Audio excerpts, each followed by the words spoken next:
এই হিন্দু বইটা দাড়িপাল্লার সম্পর্কে কি বলে একটু শুনে যান।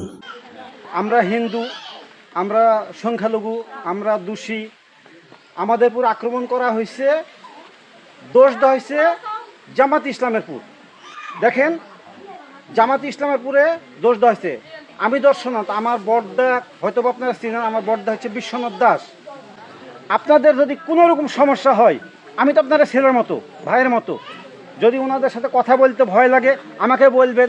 আমাদের সামনে অনেক কথা বলছে, দাঁড়িয়ে আল্লাহ মানে খুব খারাপ, জামাত ইসলাম মানে অনেক, জামাত ইসলাম সম্পর্কে আমাদের কাছে এমন এমন বাজে মন্তব্য করে রাখছে আমাদেরকে যে এই জামাত ইসলামে থাকলে মুসলমান হতে হবে। আমাকে বলছে তুমি তো মুসলমান হয়ে দেবে। আমি মুসলমান হতে চাইলেও ওনারা আমাকে মুসলমান করবে না, কারণ ওনারা ধার্মিক। যারা ধর্ম করে তারা কখনো অধর্ম করে না। তো আমার একটা কথা, যে আমরা ধরেন আওয়ামী লীগ দেখছি, বিএনপি দেখছি, জাতীয় পার্টি দেখছি, আমরা একবার দেখি খারাপ মানুষগুলোকে দেখি। হ্যাঁ, আপনারা দয়া করে দাঁড়িপাল্লাত ভোট দিবেন, কিছু না হোক অন্তত শান্তি মতো ঘুমাতে পারবেন।